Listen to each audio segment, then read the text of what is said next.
in, all our viewers. Everybody is doing well. They'll be on shortly. I just have to open up. Yes. Minister Merle is away today. She may come in. I sent you a text, but I don't think you might have received it as yet. She had a doctor's appointment and they rescheduled.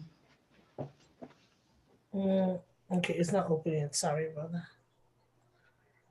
Yeah, it's okay. Not a problem. Okay.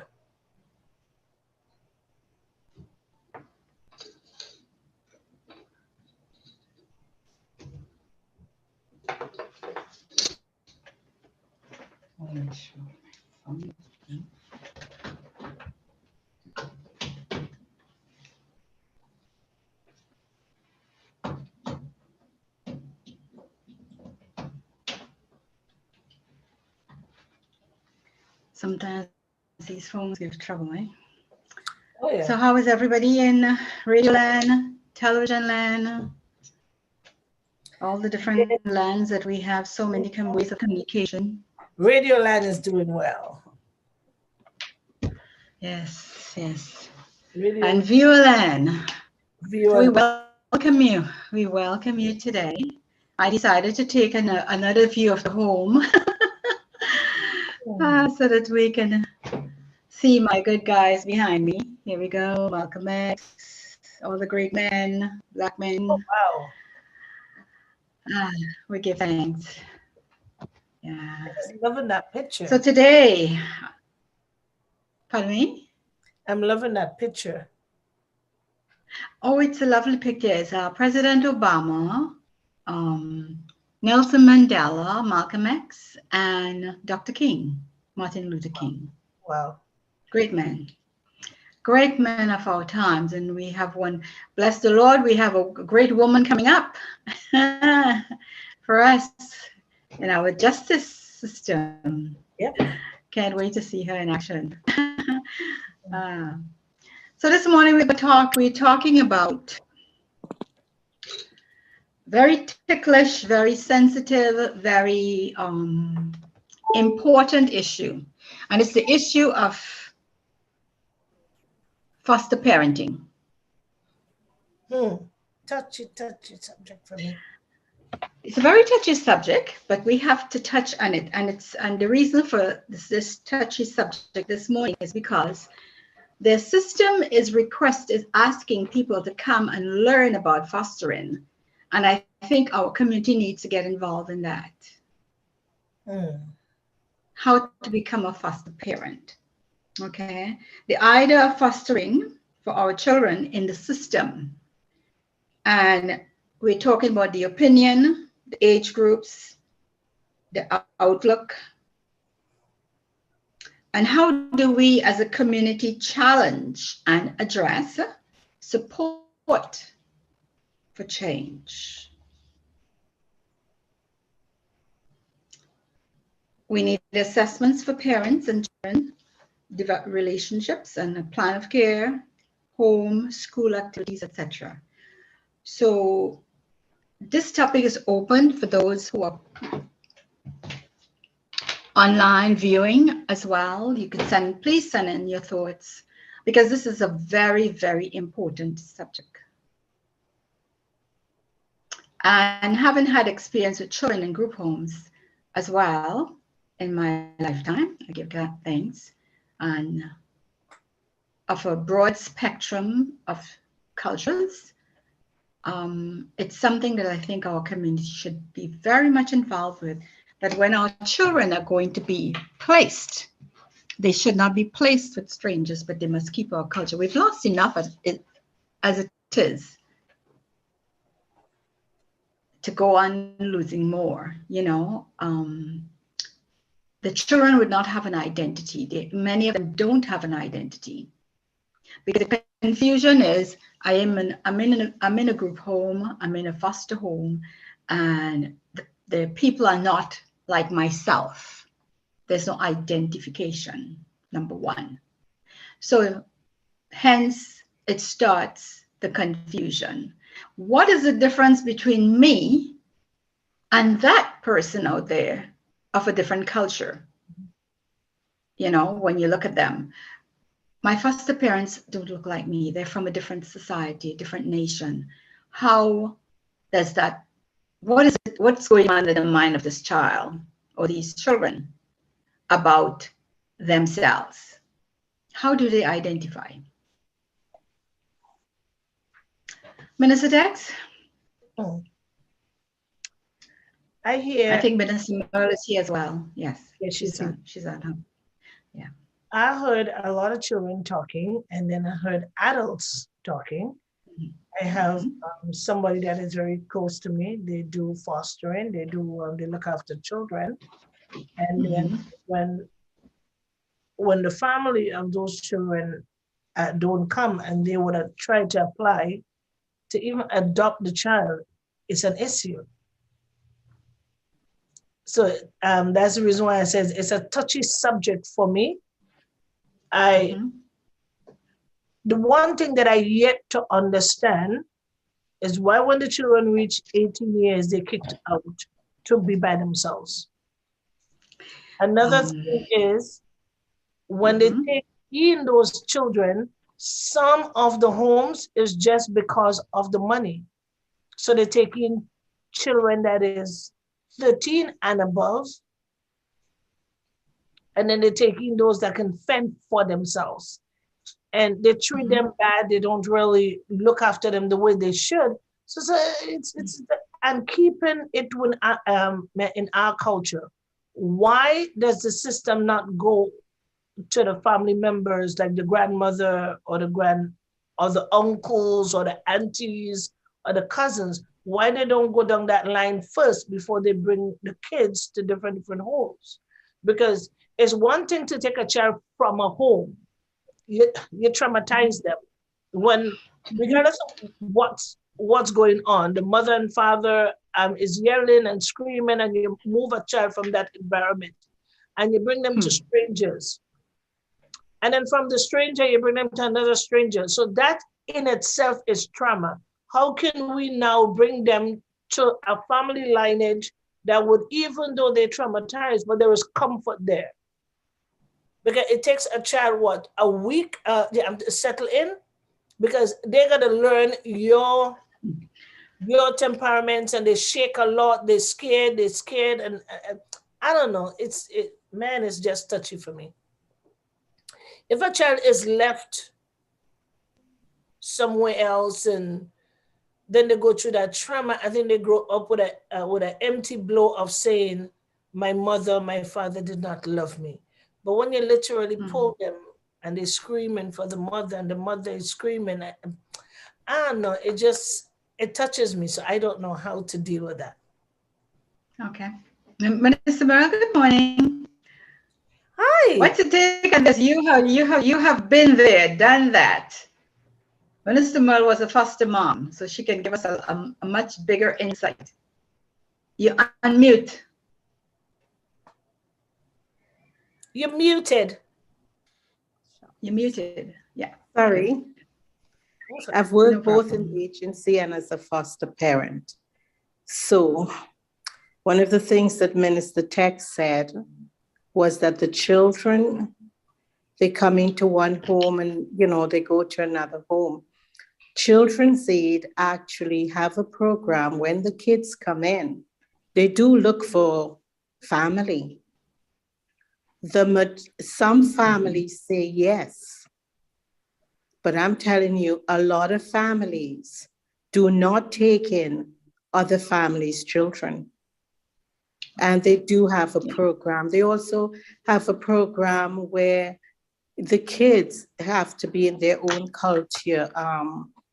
They go to a lot of the churches, and the churches take their families who do not have children in the churches. And some of these kids, when they come into care, they go to a special program. They have different programs that they are in the agency.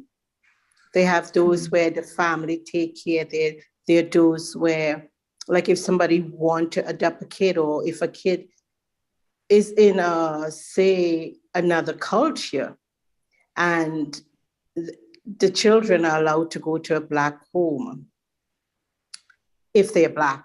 But as a foster parent, one of the things that I said, and I was able to get away with it, and that was very early back in the 80s, was the fact that I was able to tell them about what I could offer Black kids in our culture.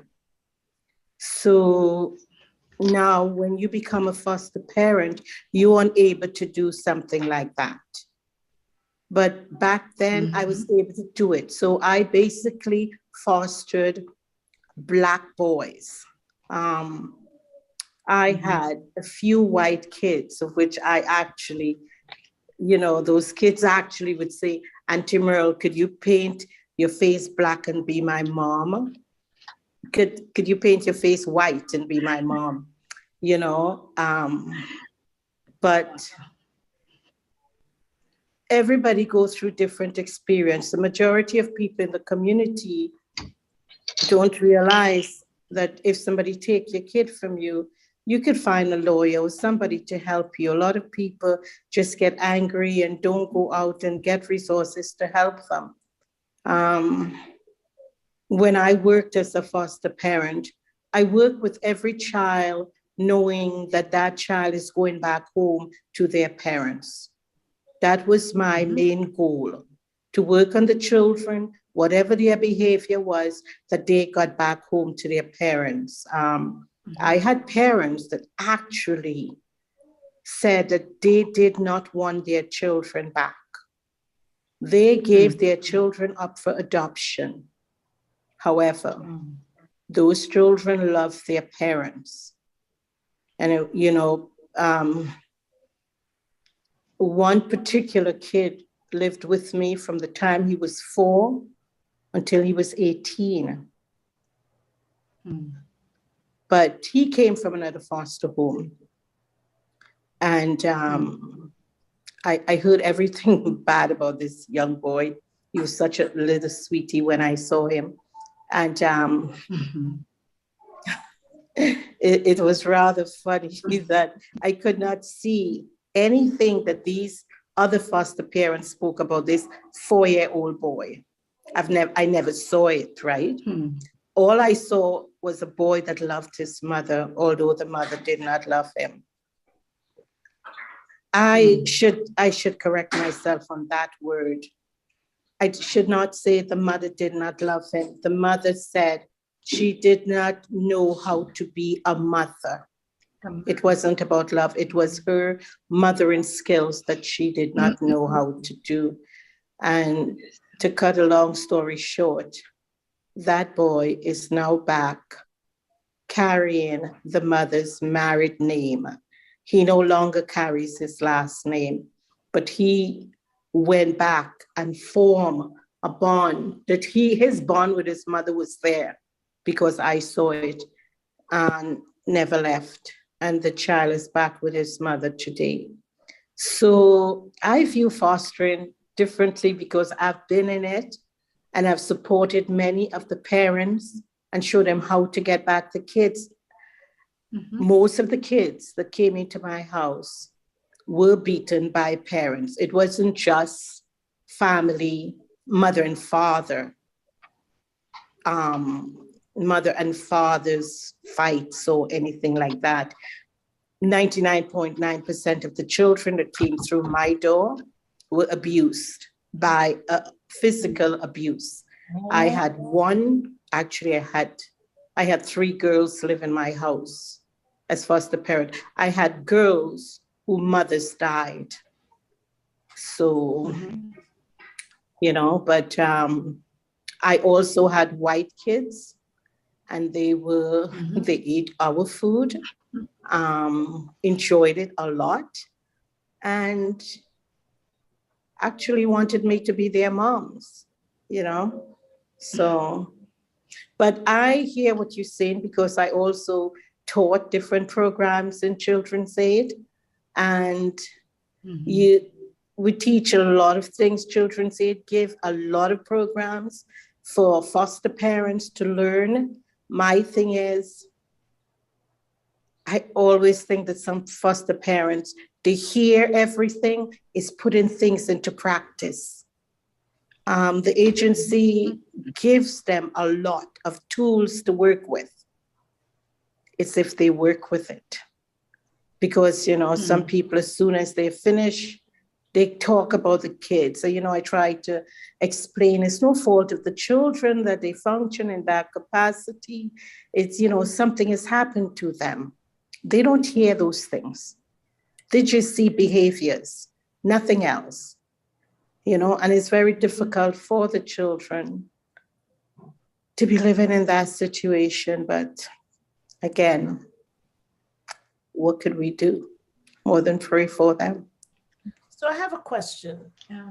A foster mom, how do you feel knowing that a child was so hurt and then they get to that age where you have to release them back? How? As a child of God, you know, God even told Merle, and this was very hard, which I had to share with my two children. Back in the early 80s, he said, I lent you your children. They are not yours. My own son had to go away to school and my daughter. They were not in Canada and they had to go, right? For me, nurturing, caring, loving, it's natural. It's part of me. It's who God has given me. Like, you know, he's given me such, I'm just blessed with being able to love freely because God gave me that. And being kind and nurturing, those are all gifts given to me by the Spirit of God. So when a child have to leave after bringing them up, when I bring up a child, I give them every solitary thing. I have kids come in my house at 13 and they have to leave at 18. But some of the boys, they stayed on because my kids went to college and stuff like that. So when my kids would be 18 and they had to leave, it's nothing because they still come back, you know, up to now. They still go back and find the homes like where they got food. The mothers always want their children back at 18 because my children were always working and had money in the bank. And the mothers always wanted their children back. And the children will go to the mothers at 18 and if they last 2 weeks, they last 2 weeks, you know? But with me, it's not a leaving because the children are still part of the family right through. Like my son, he's 43, and he always talk about his brothers.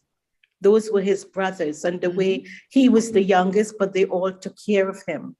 And, you know, they all still communicate with each other. People leave your house, but it's not a final thing. You know, your family, a lot of foster parents, one foster mother had COVID and she said to me, I was in hospital and those foster kids walked around that hospital and they prayed every evening. They gathered and people didn't believe that they were foster kids. They're not her kids. Her kids are like in Atlanta, BC, all over. But her foster kids marched around the hospital and prayed because they wanted their mother to survive COVID, you know? Yeah. Indeed.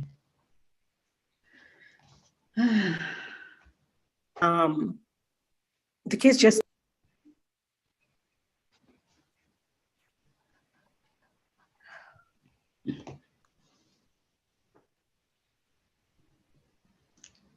Did we lose her? No, she's talking still. Oh, it's probably the communication line. Yeah. She's talking Yeah, about. because she's outside. Okay, so there's you talking now. Hi. Yeah. Okay, I have to go now to do my eyes, you know. Yes. But all right. Thank you so much for your input. It means a lot. She's still talking. Text, the kids never leave us. I have foster kids. They're not my foster kids from other people home, like their parents passed away, and I'm still their support today because everybody keep in touch. I have a very extended family. They go to my sister's house when I'm in Florida. They go to my sister's house. They find my sister, my brother, that's their uncle and aunt. When they want anything, they find my children. And I've met a lot of them. I have to do my acts now. Auntie Melissa, you know. Yeah. Okay, so thank you so much for your input. Okay, bye-bye. Okay. Take care. All right. Thanks so much. So, Minister Tex, you see, the love that we give out there isn't lost. It doesn't go into a void. And that's why when you become a foster parent, I took the course as well. When you become a foster parent, it's important to learn everything about the child, because it's like getting your child. It's like a parent adopting a child, going to Africa, China, India, wherever they go, and foster a child, South America. And they bring this child back, and this child is part of the family. That unit is not broken. It is an amazing thing to observe, you know. I was at one of the foster children's grandparents' funeral with Minister Merle. And I said, Auntie Daphne, how are you? It was like family. But, you know, and we have to understand that they have lost a lot of things. And we have the tools, the skills, and the challenges. But if we, you know, and as Minister Merle said, sometimes parents don't want the children. And it's a sad thing. But, you know, God provides, you know, wonderful women out there, you know, like us, Minister Tex, who have that heart for children, and doesn't matter whose children they are. And, you know, it's unfortunate that the part of the abuse. I think parents should be, when you're parenting, especially young parents, I think they need to have skills. If a young girl gets pregnant, she needs to have the tools to understand. Like, one of the things my mom told me when I was a little girl, and my grandmother added to that, she says, a child is a lifetime commitment. So if you want to have a child before the time of maturity and readiness, remember that child is there for the rest of your life. And when I thought of that, I was like, oh no. They got to come when I am ready, and I'm you know, done a few things, and, you know, accomplished a few things. So, you know, it's one thing, you know, when our children are growing up, but we need to remind our nieces or nephews and our own children, you know, remember, you don't want to have children as a child, because you're going to get tired along the way. It's become frustration. It's your time you have to give to this child. You know, you want to go to a party, you cannot go because you have a child. And that's the message that we want out there. You know, my brothers and I were pulled together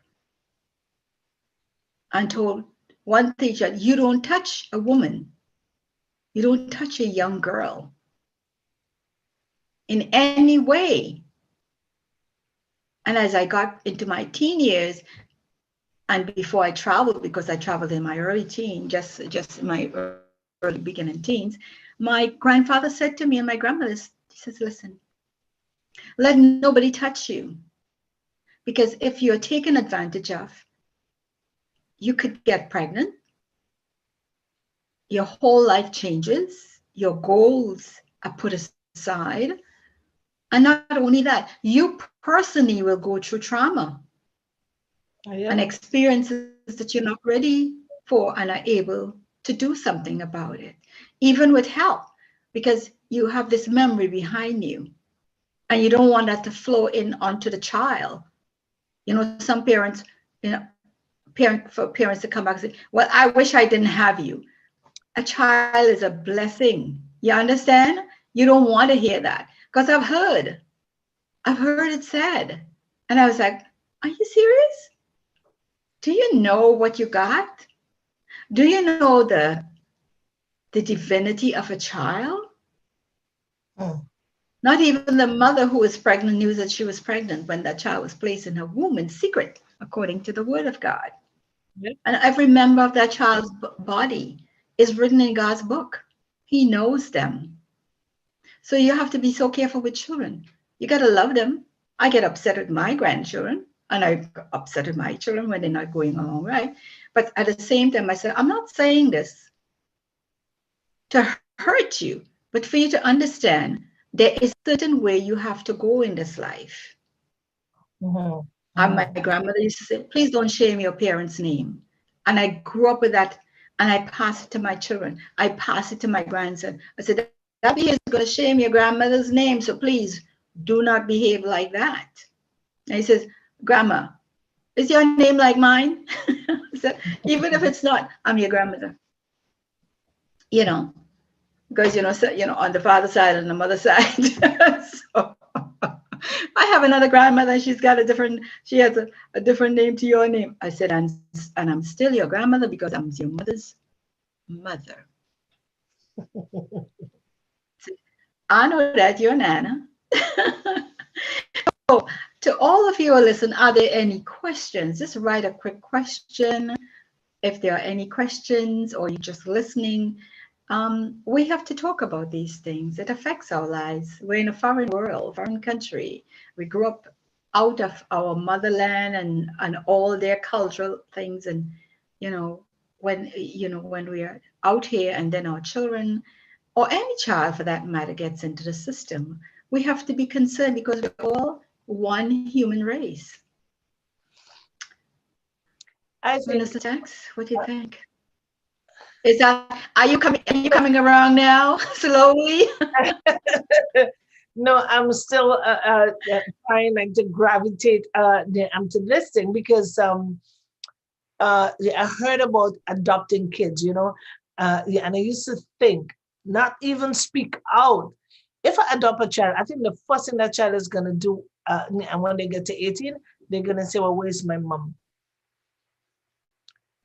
And for me, they do ask for the mother. I'm too lovey and touchy, like to just say, well, okay, your mom is on this neck of the woods, and I really don't know her, but if you want us to explore the avenue, I don't think I'd be good for that. Because then there are times when jealousy is going to rise in my heart, all kind of feelings, and I don't want to go through that hurt. It's a trauma because I have just one son. It's not a trauma. It is. For me, it is because when he got big, and I'll tell you why it's not a trauma. Listen, what? The reason why it's not a trauma, even us, we belong to God. And when you look at the biblical side of it, you understand it. It becomes easier to accept. I know. Even when you're traveling. I know, but even the other day, I sit at the edge of the bed and I said, I wonder what my mother felt when I left. Because I know when my son leave, I remember my mom. I was a wreck. I was not ready, and he left. And just I think it was a couple months, about a year ago, I really spoke to him and I said, "You left me. You just get big." And the deal was you would have stayed until you would have stayed 6 years. He said, "Yeah, but Mom, you got old too. You grow too. You grow first on me." I look around and you become 30, and I'm wondering, okay, so why you turn 30 and then you turn 34?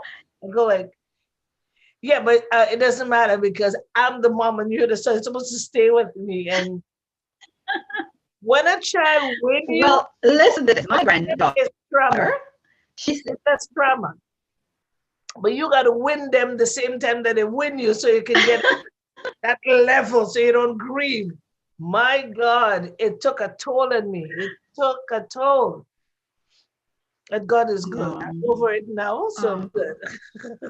But so listen, here's what happened. One of my second oldest granddaughter said to me, she says, "Oh, no." She was younger.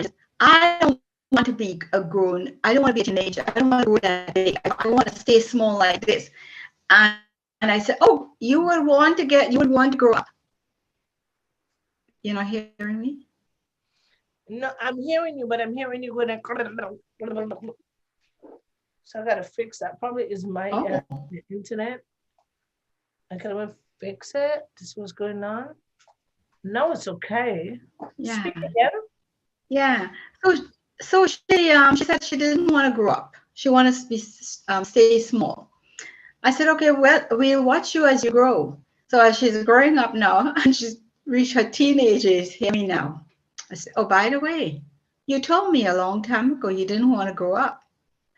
Oh, Nana, I think that was a mistake.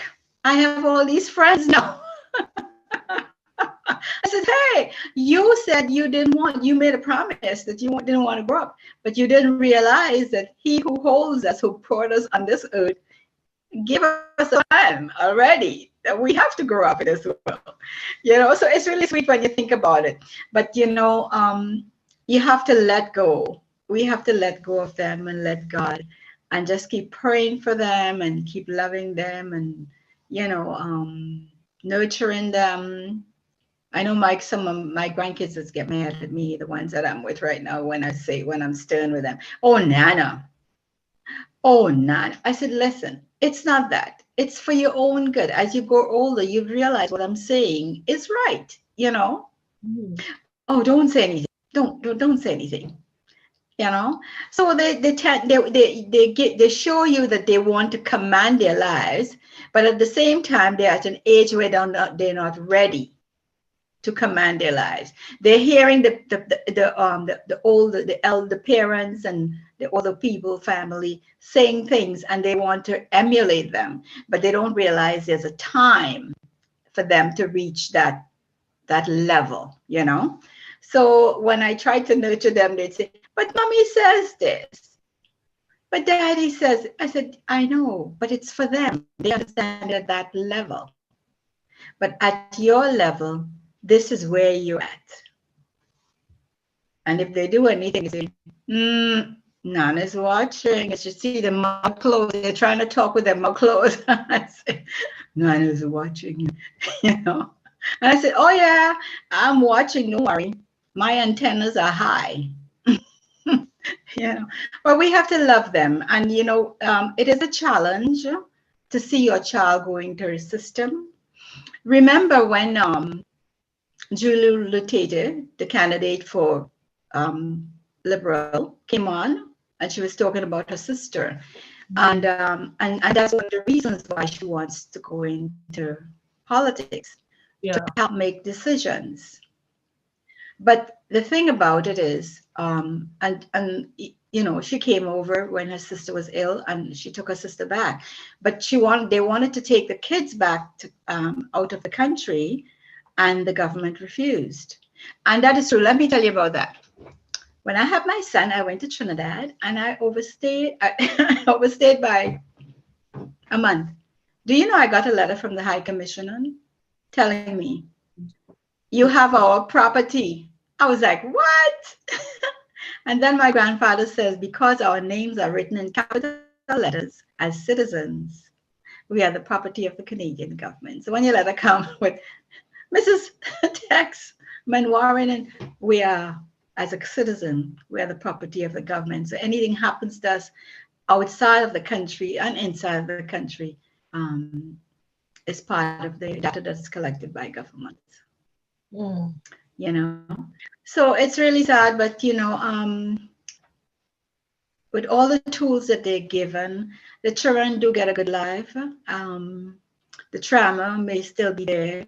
They get a lot of help with the trauma with psychologists and other different people coming in, or clinical people coming in to help them. But I find after 18 years, they don't get much support. But you have to prepare them. it's like your 18-year-old going off to college. And do you know a lot of these children they can go to colleges. You know, for instance, if they have any disabilities, they can go in and take courses at different technical schools and stuff like that, George Brown and all these other places, and move along. You know, they're able to do these things. There's a lot of resources for them before and in preparation to the exits from the homes that they are in, because they're no longer taken care of by the system. But in that light, in the light of fostering, but in the light of helping them financially, beyond that, they can get their help. They can go back into the welfare system. They can even put their names on lists for housing. All these things are preparatory that that can happen to them. And if they have disabilities, there's resources to do different things with them. So it's not to say that they're going to be, the thing is, it feels as though they're pushed out of the house. But when you think of your 17 and 18-year-old going to college outside of Canada, it's pretty much the same. It's like my grandson, my eldest grandson, he was chosen to play basketball, and he had to go to basketball camp in Atlanta. I was like, when I saw him, he called me Nana. I just called to get a prayer. Then when he reached in the airport, he took a picture and he sent me a selfie, and I'm like, oh my God. My heart was sinking.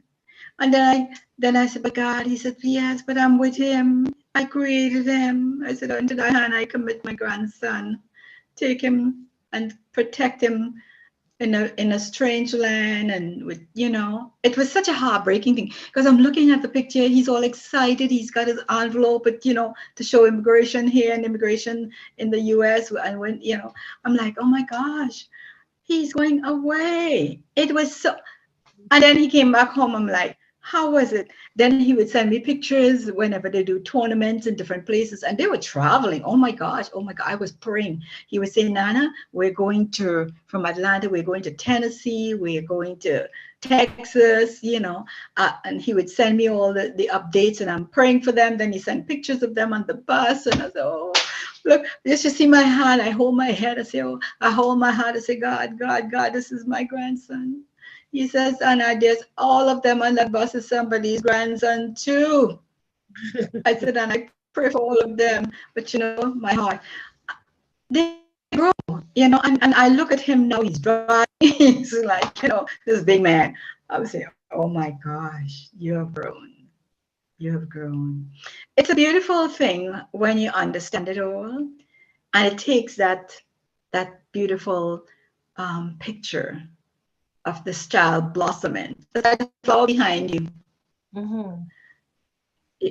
That beautiful flower behind you, it was once a bud and now it's bloomed. So that's basically how it goes. I have a question. Yes. We're talking about community. Here in this area, mm-hmm. How do we go about in getting our sidewalks done for the people for our seniors that is on the wheelchair? And the reason why I said that, last summer, I was driving south, mm-hmm. In my area, and one of the seniors, she crossed the street because the sidewalk to go west is a better sidewalk and to go on, and that's where they walk all the time.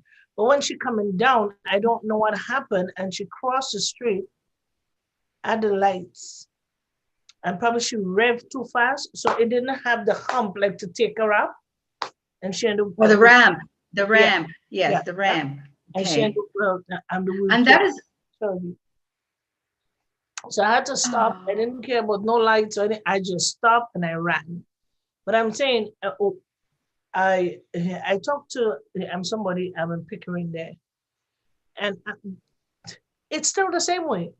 The ramp goes to You the, you have center, but it doesn't go down that path, like to go behind incline, yes, yeah. Mhm. So So that, you have to call the city. It's the municipality. They have the works department that will do that for you. But call City Works. I'm going to look on the. I'll put it on the system, and I'll give you a number for it after. You know, I think I know Ontario should be either 211 or 311. That direct number for the municipality, because it's a generalized number that you call, and what they do is you call and they give you an is the name the City Works, you said? It's a works department, but if you go through the city, I'm not sure how it's documented in each, how they label them. I'm trying to see if I could find it for you. I have the Is it 311? work number. So if that's the area, then I have the number. But I was only I'm waiting because this summer now and we're getting warm outside. You could always ask. You can always ask them to speak to the city engineer, and tell them there's a road issue and there are people who have disabilities and are using walkers and those tricycles and things to get around, and seniors as well as people who are disabled, and they will send out someone to check it right away because that's what they do. Okay. So call them and tell them what the issue is, and so that they can get involved immediately. Tell them it's a risky thing, so they will send a team out because they're sitting down waiting for somebody to call them to do something more, even though they have their plate, their mandates. But that's important. That is very important because God help if somebody, slip away and get into the way of the traffic, That's what scared me because the light turned green, the information comes south, but the light for her that's going straight ahead, which will be driving east. That was my panic. That's why I just stopped at the lights. I left the car door open and I ran, just so that she can get back up on the chair so I can push her. I have a spine injury, so it's hard to lift, but I was able to help her up. No, I was about to ask you how. The strength of God. I asked God for strength at that time. He sent it to you. Wow. I know that is very sad. I've seen people fall down in the snow and the ice and slip, because sometimes with the snow you slip and then you slide. And it doesn't mean just like you're going to slide on the side, you can slide off the sidewalk into the roadway, depending on the curve. So call them today, and I'll. Yeah, I'll call John. Are you hearing me? Yeah. Yes, yeah, I'm hearing you now. Okay. I was fluctuating in that. Okay, it's already 11:31. Yeah. So this is how it is. Our challenge is fostering, and also at this time, I want to encourage those who want to do fostering and who are listening. Please get in touch with Tex. I'm passing out some information to her, and she would let you know if you're in the Durham area and you want to learn about fostering. There is a course of action coming up so that you can get some information and get involved. You will be trained by the province or through the municipality, and you'll have all the tools. My flyer and put it on the library door. Sorry, say that again. I should put it on the flyer and post it on the library door. Yeah, it's a Zoom meeting, and for those who want to go, they can contact Gemfm, and we'll pass on the information to them. Yeah. So look at the viewership today, see what it is, and the day before we can put it on. We could put it on. I think it's the 15th of April, right? Wait, hold on. Let me go back into it. Let me check. I April was just about to 15th, check. and it starts at 6:30 to 8:30, and the Zoom Yes. number is. All right. So my phone number, Okay. guys, if you are listening in the city of Durham and you are interested in doing foster care, we have a meeting coming up. You can call me. The number is 647-389-4491, and I'll give you the information as it passes on to me. Yeah. And that program, that meeting is called Navigating the Child Welfare System, Adoption, How to Apply, Kinship, Fostering. Okay. So get in touch with Tex. Tex is in the Durham area. And we're here on Community Dateline on at Gemfm to make a difference in the lives of moms and dads and people who want to foster and show the love to children who have a need and are waiting to be adopted. Okay, so thanks so much. Yeah. Pardon Can I me? pass it on to the church? Can I pass this? Oh, yes. You could pass it on to the church as well. See who's available out there, and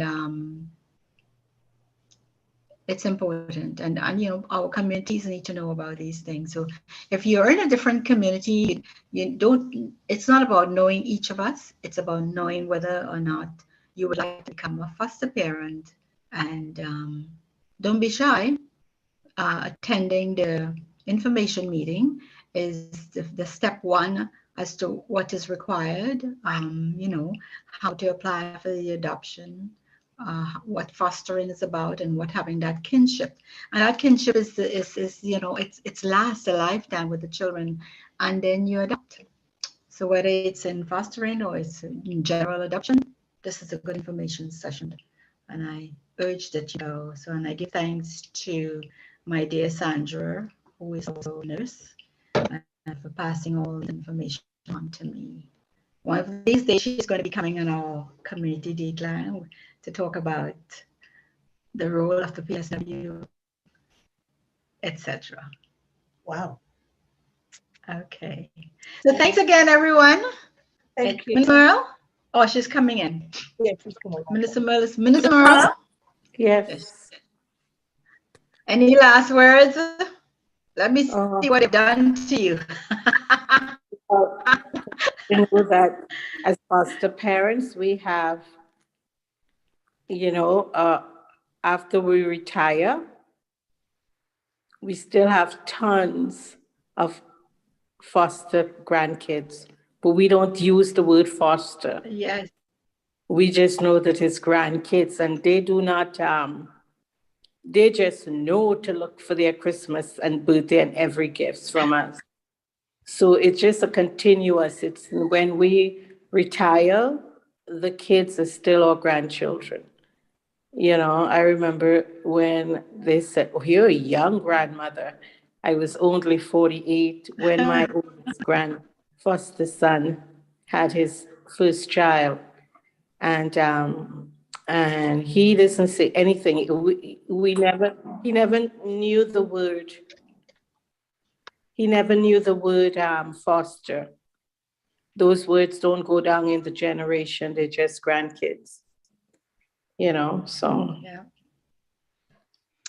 Another thing, summer is coming, and I was talking about doing the program from Gemfm and community Dateline summer for the children in the area. Yeah. Is that That's still a good idea. Is that still accessible for us to do? I'm sure it will. I'm sure it will. We've already come out of our COVID. Everybody that question? Huh? Are you asking me that question too? Yeah, because you said you're gonna show me or tell me how to do it or give me a sample letter of what to do, where to go, because summer is coming. and the kids are asking. Oh, wow. We could have Pastor Daphne, we have to send that to you. Because, oh yes, Pastor Daphne said she was going to send that to you. I just have to give her the names of the different people. So I will get that to you this week. I would get it to Pastor, Okay. we'll send it to you. Okay, so send me a draft of the letter of what do I have to say, what do I do? I will also try to get the names of the different people. Like if you go, I think it's a long time, it was Wild Water Kingdom, right? Which is Wet and Wild, right? You have to know who we send it to and stuff like that. Okay. So I'll get that out to you this week. Yeah. And also, my insurance company, they usually do a lot of community things. Recently, they had a grant for students, for parents who want to send their children to university and pay for it. But unfortunately, it came to me late, so I can pass it along. So I just got a newsletter from them. If there's anything for the summer, I will pass it on. Okay. That can help. Yeah. So we try and do it in different communities. Okay. Okay, so I'll try Like to get that. They do have sorry? I'll try to get that to you this week, the different names, and you have to get the letter off to her. Okay. Yes, So, okay. Mother, I'll draft a letter.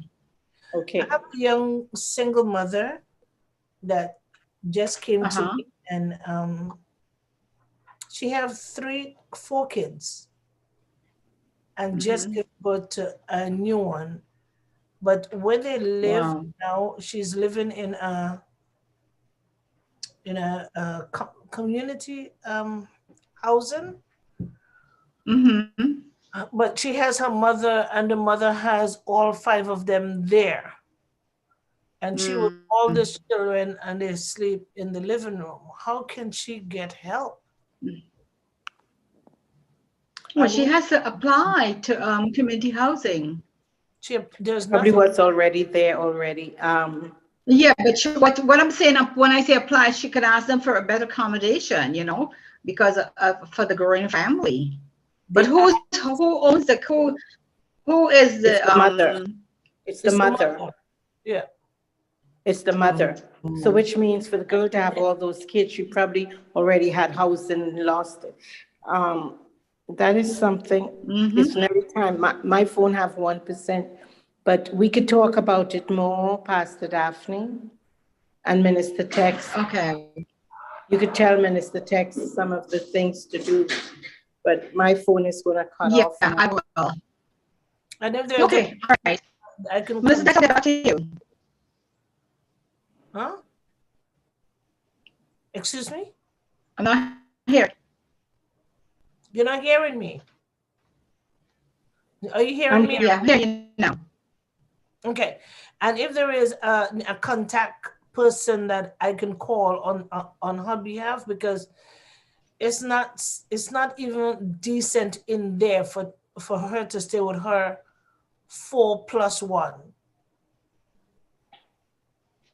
There's also the fact that 13, 14. Okay, so also the fact that she could we have to talk about that.